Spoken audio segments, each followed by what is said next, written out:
por lo menos. Y no podemos porque es uno de los pilares sobre los que está construida la civilización occidental. O sea, los romanos lo único que hicieron fueron asimilarlo y construir sobre ello. Pero estamos basados esencialmente en la revelación judeo-cristiana y en el pensamiento y en el derecho romano. Digamos, son tres grandes pilares del mundo occidental. El mundo occidental. Eso es cierto, sí. Sí. Pues bueno, así estamos construidos como civilización. Yo tendría una pregunta en torno a todo esto que estamos.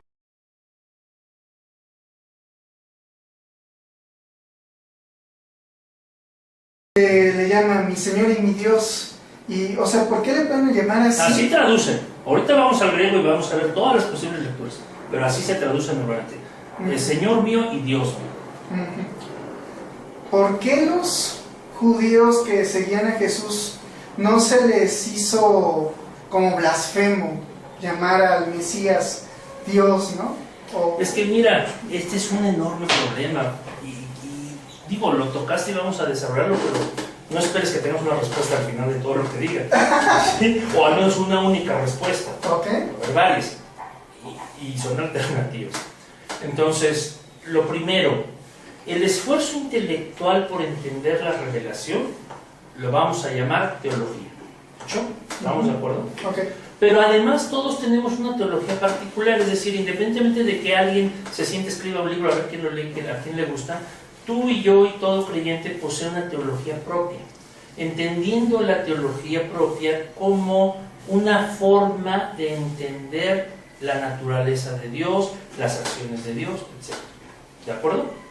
En ese sentido, tu teología y la mía pueden ser muy distintas o muy similares, independientemente de que estemos en la misma iglesia o no. Eso es otra cosa. En general, muy poca gente cree todo lo que dice su iglesia. La mayor parte de la gente cree partes y partes no, pero vive muy feliz por otros motivos. Ahora, si nos interesa una coherencia de verdad rigurosa en esto, entonces tenemos varias opciones. La primera, todas las iglesias, la tuya, la mía, todas, tienen una lista de cosas que dicen creer, una confesión. Y esa confesión de fe estamos obligados, al menos en teoría, a creerla al pie de la letra. Y si usted no cree una de esas cosas, hermanos, es un hereje y mejor sálgase de aquí.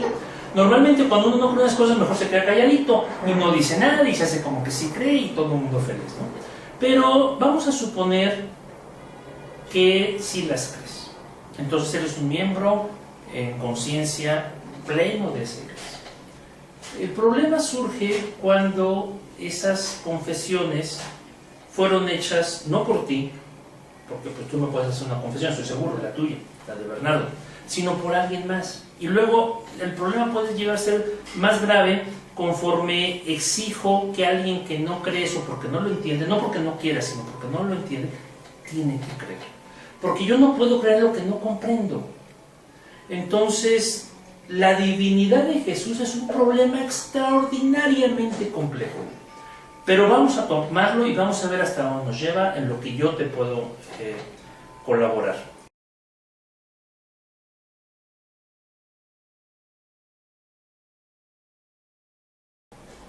Primero tenemos que decidir qué entendemos por divinidad. Jesucristo es Dios, es la pregunta, la forma más simple. Y entonces la inmensa mayoría del mundo cristiano dice, sí, claro, Jesucristo es Dios. Pero hasta en eso no es Dios de la misma forma. Es decir, para el mundo oriental, para la mitad de nuestros, o la tercera parte del cristianismo, Cristo no es Dios igual que para ti, porque todos los ortodoxos creen en una trinidad distinta a la que cree el mundo católico o el mundo protestante. ¿Sí? Entonces, ya desde ahí hay un problema. Pues no, somos cristianos todos, sí, pero no creemos en Dios igualito. ¿Sí? Creemos en distintos tipos de trinidad. Pues ya ese es un problema. Entonces, déjame ir por partes. Antes de ver si Jesús es Dios o no, vamos a ver qué entendemos por divino. Entonces, en términos generales, divino es todo lo que viene o procede de parte de Dios. Eso es divino, porque viene de Dios. ¿De acuerdo? ¿Qué tal si así le pongo a esa frase? Señor mío y Dios mío. En lugar de eso está diciendo mi divino Señor, porque es una figura literaria que es una endiadis. Y la endiadis utiliza dos términos para remarcar una idea. Entonces no debo traducir Señor mío y Dios mío, sino mi divino Señor. Vaya, entonces ya cambió toda la cosa. Sí. ¿Y se puede traducir así? Claro que se puede traducir así. Uno de los enormes problemas de la Biblia contemporánea, es que se nos olvida que el mundo antiguo vive desde la retórica. Nosotros estamos acostumbrados hoy en las ciencias bíblicas, hacemos muchas ciencias bíblicas en la actualidad, estamos acostumbrados a agarrar un término, griego, hebreo, arameo, y entonces desmenuzarlo y verle la raíz y ver cómo se usó. Y eso está muy bien, pero se nos olvida que ese término no está aislado en el texto, sino que está en un contexto. No, es que también voy a tomar el contexto que dijo arriba, pero el contexto está escrito como se escribió hace 2000 años. Y hace 2000 años no había puntos, no había comas, no había mayúsculas, no había negritas, no había espacios entre las palabras. Hace 2000 años, para poder dar la idea completa, tenías que usar figuras de dicción. ¿Qué es una figura de dicción? Bueno, la verdad yo desconozco. Es una forma de hablar que no corresponde con la realidad tal cual. Un ejemplo, ¿sí? Bernardo es un león. Bueno, ¿eso es cierto? Algo metafórico, ¿no? Acabo de usar una figura literaria, sus cabellos de oro. Cuando yo digo sus cabellos de oro, ¿qué es lo primero que piensas? Bueno, así muy literal, como que hay cabello de oro, ¿no? Pero... Ajá. Entonces, cuando yo hablo de que una muchacha tiene cabellos de oro, ¿qué quiero decir? Una cabellera hermosa. O rubia. Ajá. O valiosa. Sí. Pero no necesariamente que sean de oro puro. Sí, no. Que se puso estos polvos de oro, ¿verdad?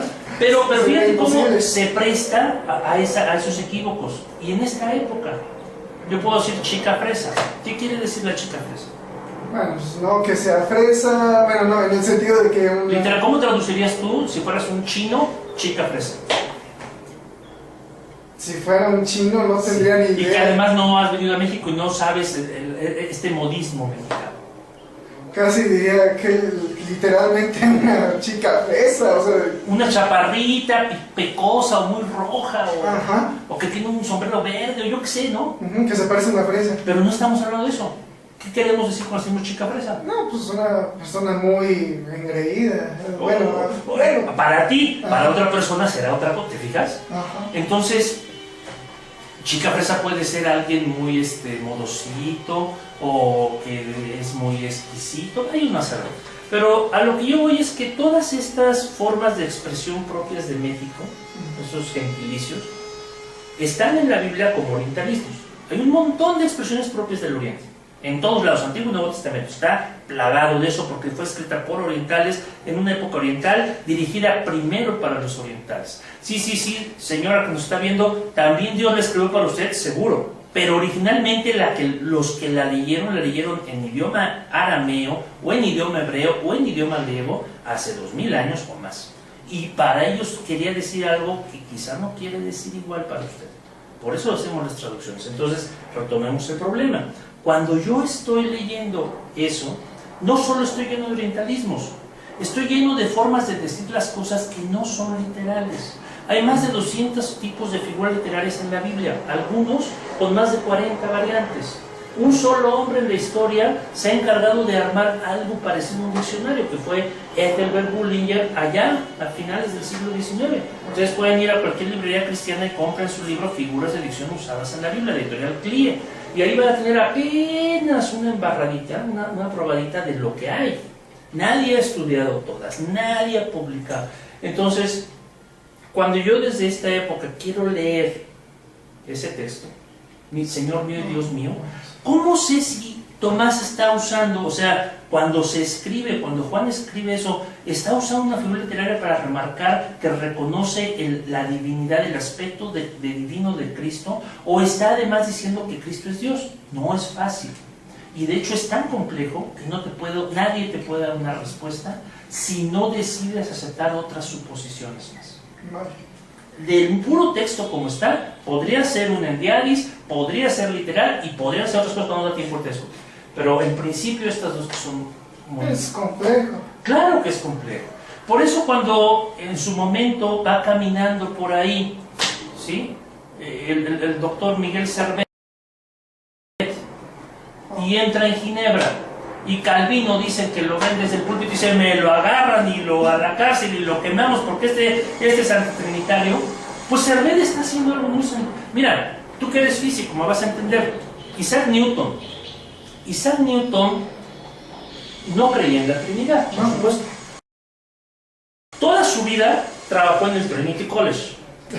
Entonces es interesante esa contradicción, pero fuera de eso, él no creía en la Trinidad y la consideraba una tremenda herejía. Él decía, se sentó a hacer cálculos sobre el libro de Daniel. Yo no sé si nuestros videntes lo saben, pero Isaac Newton, alrededor del 80% de su obra, por ahí el 79, 78%, es teológica.